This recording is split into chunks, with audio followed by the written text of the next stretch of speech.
Bonjour à tous, j'espère que vous allez bien. Je vous retrouve aujourd'hui pour l'une des vidéos que j'apprécie le plus vous tourner ici sur cette chaîne YouTube. Il s'agit de ma présélection pour ma pile à lire de saison, en l'occurrence ma pile à lire estivale. Je vais donc, comme d'habitude, vous proposer 10 livres parmi lesquels vous allez m'en choisir 5 qui seront les 5 livres que je devrais lire dans la saison qui va venir. Mais avant de vous faire cette présélection, je vais tout simplement faire un bref récap sur ce qu'a été ma pile à lire printanière. Tout au long du printemps, j'ai donc eu le temps de me caser les 5 livres que vous m'aviez choisis et je dois vous dire que ça a vraiment été de bonnes surprises puisque je n'ai à aucun moment été amenée à mettre moins de la moyenne. Avec la note la plus basse et donc en 5e position, je mettrai Les Petites Reines. J'ai mis à ce livre la note de 3 sur 5. J'ai passé un agréable moment de lecture en compagnie de ce livre atypique et particulièrement loufoque et rocambolesque. En 4e position, avec la note de 4 sur 5, j'ai mis Confesse de Colleen Hoover. C'est pas mon livre préféré de cet auteur, mais j'ai quand même passé un très bon moment de lecture. En 3e position, et toujours avec la note de 4 sur 5, j'ai décidé de mettre Illuminae. J'ai lu cette énorme brique assez rapidement puisque la mise en scène du texte permet vraiment de fluidifier la lecture. J'ai adoré cette expérience de lecture assez incroyable et très enrichissante et il me tarde déjà de lire le tome 2.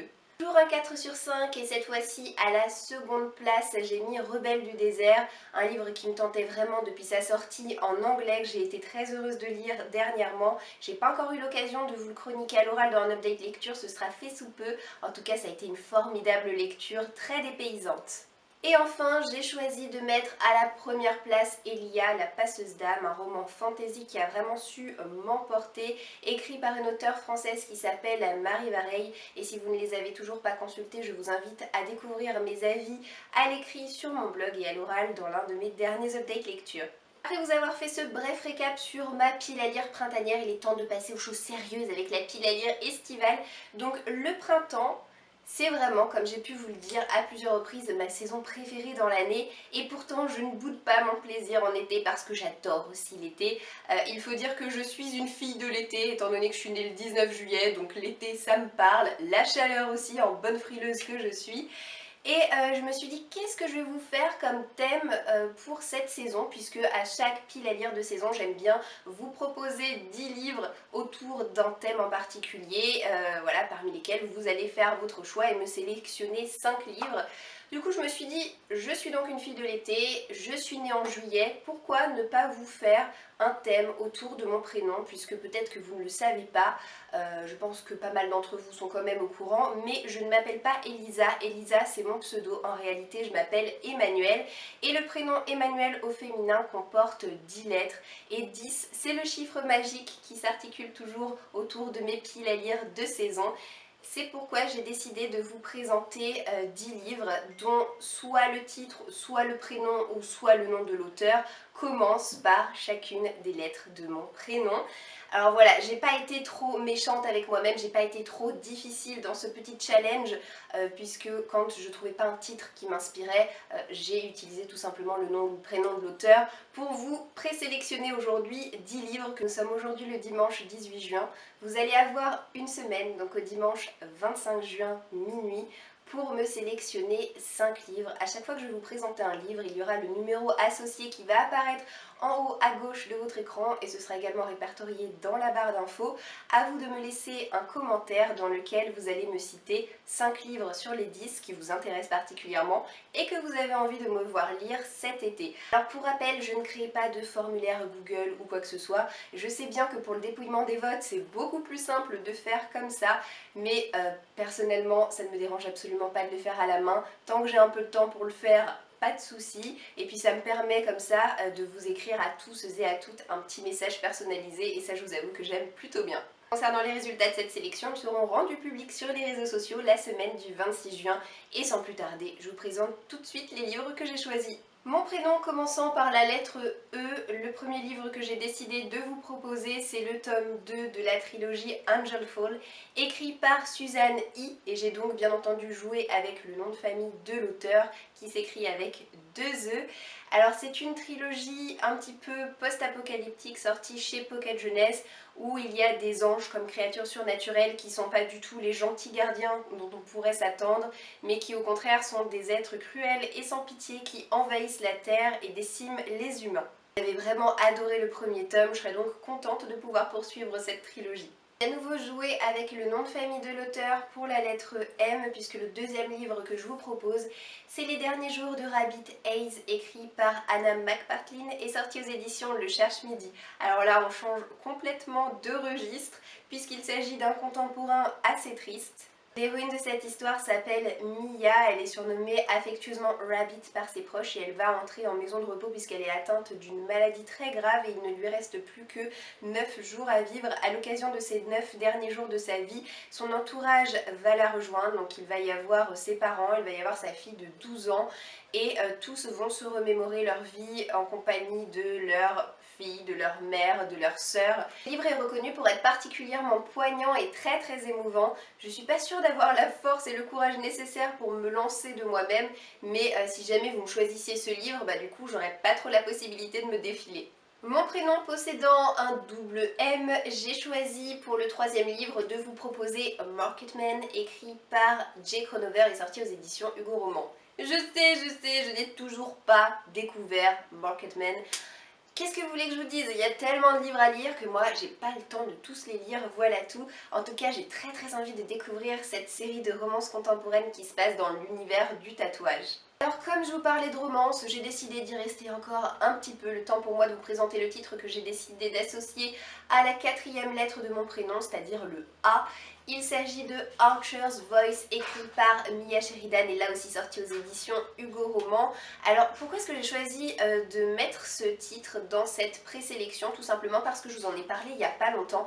En fait j'ai été amenée à lire il y a peu La Promesse, qui est le nouveau titre qui a été publié récemment aux éditions Hugo Roman de cette même auteure, Mia Sheridan, qui m'a davantage convaincue que Léo, que j'avais vraiment pas trop apprécié. La seule chose qui m'avait déplu dans La Promesse, c'était les conflits incessants entre les deux protagonistes, qui avait vraiment provoqué en moi un sentiment d'oppression et un sentiment de malaise. Du coup je me demande ce que pourrait donner son premier titre, je suis assez curieuse de le découvrir. Je l'ai depuis un bout de temps maintenant, j'ai pas encore eu l'occasion de le lire, mais je peux vous dire une chose, si jamais je ne trouve pas ce titre convaincant, je pense que j'arrêterai de vouloir lire les autres titres de cet auteur, donc je peux vous dire que si vous me choisissez ce titre-là, ce sera assez déterminant pour moi pour la suite. Après le A vient le N, et le cinquième livre que j'ai décidé de vous présenter aujourd'hui, c'est Nos années sauvages. Ce livre est écrit par Karen Joy Fowler et publié aux éditions Presse de la Cité.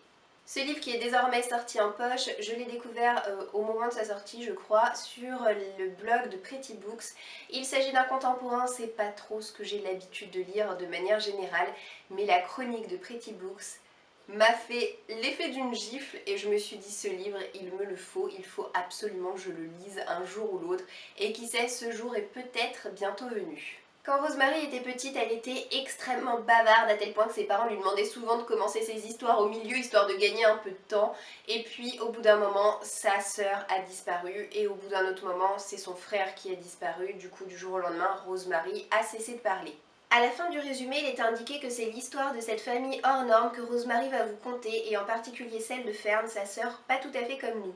Saluée par la critique, vendue à 2 millions d'exemplaires aux États-Unis et en Angleterre, traduit dans 26 pays, Nos années sauvages est un véritable phénomène éditorial. Qu'est-ce que vous en pensez ? Après la lettre N vient la lettre U et je peux vous assurer que j'ai eu du mal à vous trouver un livre dans ma bibliothèque dont le titre commençait par la lettre U ou dont le prénom ou le nom de famille de l'auteur commençait par la lettre U, mais heureusement il y en avait un seul, et il s'agit de Un intérêt particulier pour les morts, sorti aux éditions 10-18. Ce roman écrit par Anne Granger se passe au 19e siècle à Londres. Il s'agit d'un roman à la fois historique et policier qui possède une ambiance victorienne. C'est le premier tome d'une série et ce livre m'intéresse vraiment beaucoup. Je passe à la lettre E et au 7e livre que je vous propose de me choisir avec Everything Everything, écrit par Nicolas Yoon et sorti aux éditions Bayard. Alors on a entendu récemment à nouveau parler de ce titre qui est sorti, me semble, il y a un an, quelque chose comme ça, puisque le film soit est sorti ou soit est en passe de sortir au cinéma, et le livre a d'ailleurs été réédité avec la couverture à l'effigie de l'image du film. C'est un livre qui parle de maladie, je pense que vous me connaissez maintenant suffisamment pour savoir que je déteste les livres qui parlent de maladie, mais je pense que celui-ci peut tout à fait passer et je suis persuadée que la fin n'est pas triste. Ça, c'est très important pour moi. L'héroïne a 18 ans, elle est atteinte d'une maladie qui s'appelle la maladie de l'enfant bulle, c'est-à-dire qu'elle est en gros, pour vous la faire simple, allergique au monde extérieur. Elle n'a donc jamais mis un pas en dehors de sa maison. Coucou mamie! Et elle va bien entendu tomber amoureuse de son voisin qui vient d'emménager dans la maison d'à côté. Le 8e livre que j'ai à vous présenter aujourd'hui pour la lettre L, c'est Six of Crows, le tome 1, écrit par Lace Bardugo. Donc là, du coup, j'ai utilisé le prénom de l'auteur. Ce livre est sorti aux éditions Milan et le tome 2 est sorti il y a vraiment pas longtemps. Je n'ai entendu que des éloges par rapport à ce récit, du coup je suis extrêmement impatiente et enthousiaste à l'idée de le découvrir. Il s'agit d'un récit de fantasy dans lequel on va faire la connaissance de Kaz, qui est un malfrat, c'est un voleur, qui va se voir confier du jour au lendemain une mission impossible à refuser, puisque cette mission est très dangereuse certes, mais le rendra immensément riche si jamais il la réussit. Que ce soit un tireur d'élite, que ce soit une geisha, que ce soit une espionne, en tout, ils vont être si dangereux hors la loi à être capables de sauver le monde. Oui, rien que ça. La couverture me vend du rêve, le résumé également. Tous les avis que j'ai pu lire, comme j'ai pu vous le dire précédemment, sont hyper élogieux, hyper enthousiastes. Je suis très intriguée par ce livre-ci. L'avant-dernière lettre de mon prénom, c'est à nouveau la lettre L. Et pour ce faire, j'ai décidé de vous présenter et de vous proposer en 9e position le tome 2 des chroniques de Michaela Lane, sorti aux éditions J'ai lu, et ce livre c'est de l'urban fantasy écrit par Karen Marie Moning. Vous m'aviez déjà choisi le premier tome dans l'une de mes précédentes pales de saison. On avait fait vraiment les éloges, on en avait vanté le plus grand bien. Je dois vous avouer et vous rappeler surtout que j'avais bien apprécié ma lecture du premier tome et que j'étais restée quand même un petit peu sur ma faim, et on m'avait dit mais t'inquiète pas, ça s'améliore avec le temps, donc je ne demande qu'à le voir et qu'à le vérifier. Et je termine cette présélection avec la lettre E, et le 10e livre que j'ai à vous proposer aujourd'hui, c'est le tome 3 de la trilogie Le Joyau, écrit par Amy Ewing et sorti aux éditions Robert Laffont dans leur collection R. Ça me permettrait éventuellement de terminer la trilogie puisque j'ai pioché et j'ai tiré au sort le tome 2 dans ma saga Book Jar cette année. Le tome 3 n'y figure pas puisque j'avais déjà créé tous les petits papiers de ma saga Book Jar avant de me procurer ce 3e tome, donc je suis sûre et certaine qu'il n'est pas à l'intérieur, et au moins comme ça, voilà, une fois de plus, ça me permettrait de terminer une nouvelle série cette année. Je dois vous avouer que je suis pas mal cette année pour terminer mes séries. Ceux qui ne connaîtraient pas cette histoire, il s'agit d'une dystopie dans laquelle les personnes les plus riches et les plus influentes dans la société ne portent pas eux-mêmes leurs enfants dans leur ventre, mais achètent des esclaves qui pourront enfanter tout simplement à leur place. Je suis vraiment intriguée à l'idée de découvrir la fin de cette histoire parce que le tome 2 m'avait davantage plu que le premier. Et j'ai donc terminé de vous présenter les 10 livres qui composent ma présélection pour cette pile à lire estivale. Laissez-moi vous dire que quels que soient vos choix, quels que soient les 5 livres que vous me choisirez, dans tous les cas je serai hyper satisfaite puisque de toute façon les 10 que je vous ai présentés, c'est moi qui les ai choisis dans un premier temps. Je suis en tout cas extrêmement curieuse et impatiente de savoir quels seront vos choix, donc je vous attends en commentaire, on s'y retrouve afin de pouvoir discuter autour des livres que vous souhaiteriez me voir lire cet été. Je vous souhaite de passer une très bonne journée, j'espère de tout mon cœur que cette nouvelle vidéo vous aura plu et je vous dis à très bientôt dans une prochaine vidéo. Ciao ciao!